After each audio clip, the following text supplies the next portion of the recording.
Perkenalkan, kami dari kelompok 6 yang beranggotakan saya Sugeng Saputra, saya Halimah, saya Kada Ayundari.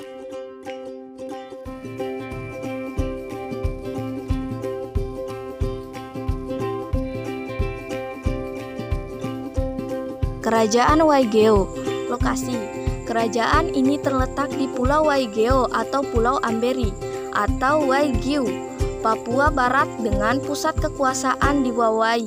Pulau itu adalah pulau terbesar dari Kepulauan Raja Ampat dan diapit oleh Pulau Halmahera dan Pulau Papua. Luasnya 3.155 meter dengan titik tertingginya 1.000 meter di PL, jaraknya sekitar 65 km dari barat laut Pulau Papua.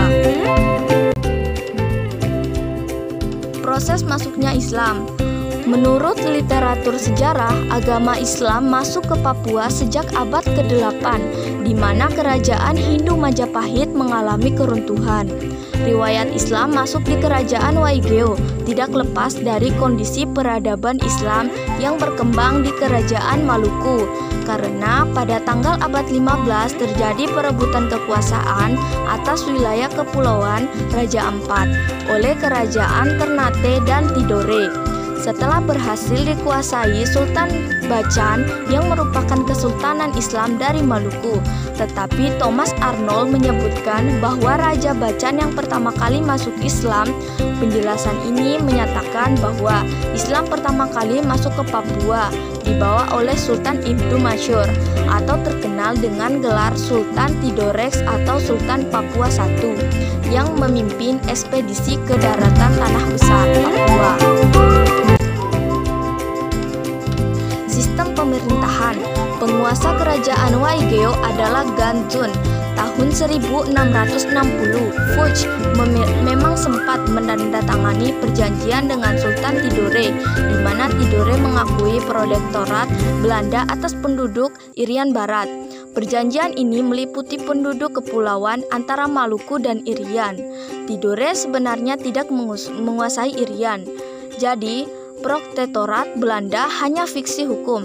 Saat itu pedagang Melayu mulai datang ke Irian sejak abad ke-16. Kepulauan Raja Ampat termasuk wilayah Sultan Bacan dan Sultan Ternate.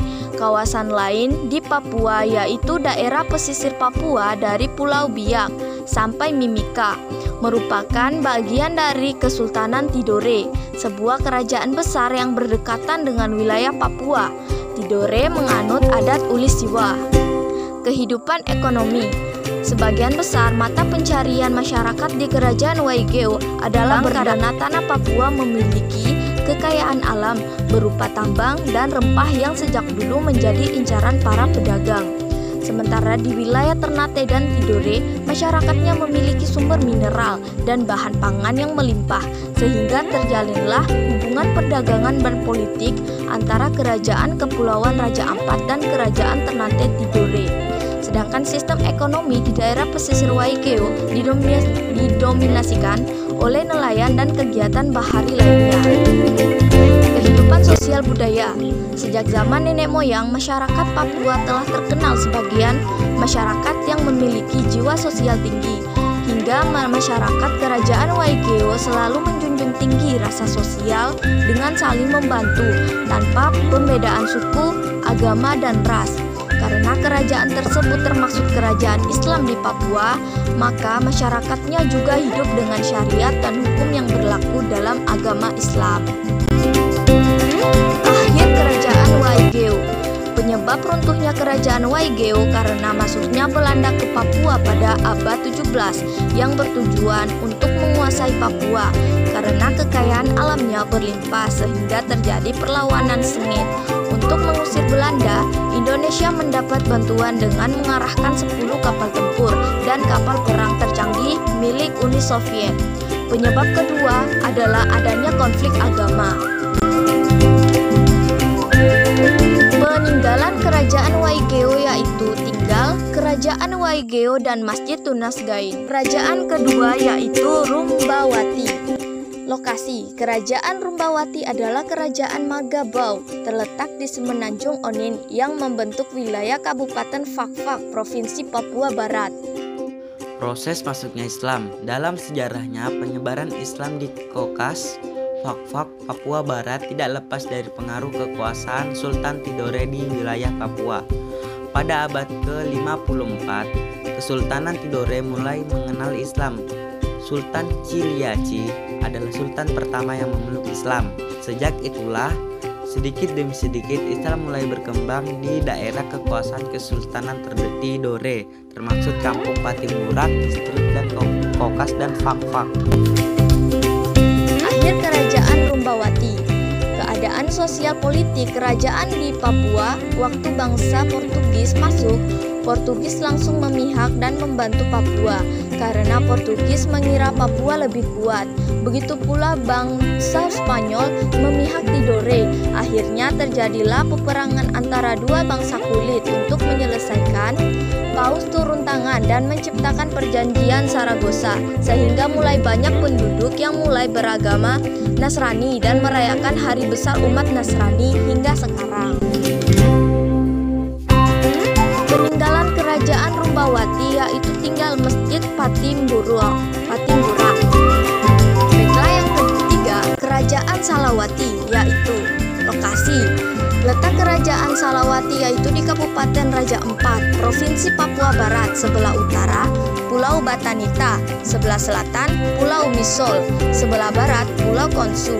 Sebelah timur, New Guinness. Kerajaan Salawati dengan pusat kekuasaan di Samate, Pulau Salawati Utara. Proses masuknya Islam. Islam datang di Papua tahun 1360 yang disebarkan oleh mubalik asal Aceh, Abdul Ghaffar.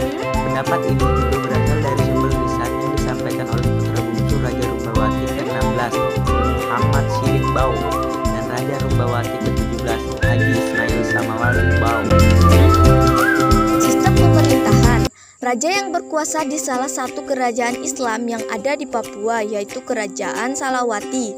Raja Salawati. Raja Salawati mempunyai adik bernama Muhammad Aminuddin Arfan yang juga merupakan orang penting di Kerajaan Salawati. Pada saat itu, Kerajaan Salawati merupakan bagian dari kekuasaan Kerajaan Islam Ternate. Akhir Kerajaan Salawati. Muhammad Aminuddin Arfan yang memang anti Belanda ditangkap dan diasingkan di Maros. Beliau tidak diperkenankan pulang dan dibiarkan di sana hingga wafatnya. Disinilah liciknya para penjajah salibis, ditulang malah mentung, dibantu malah melukai. Kata peribahasa Jawa, air susu dibalas dengan air ubah. Mungkin karena keadaan yang demikian itulah maka perkembangan dakwah Islam di Papua menjadi amat lambat, bahkan mungkin pernah terhenti sama sekali. Peninggalan Kerajaan Salawati yaitu pertama, adanya living monument. Yang kedua, tradisi lisan yang menceritakan bahwa Islam pernah sampai Papua.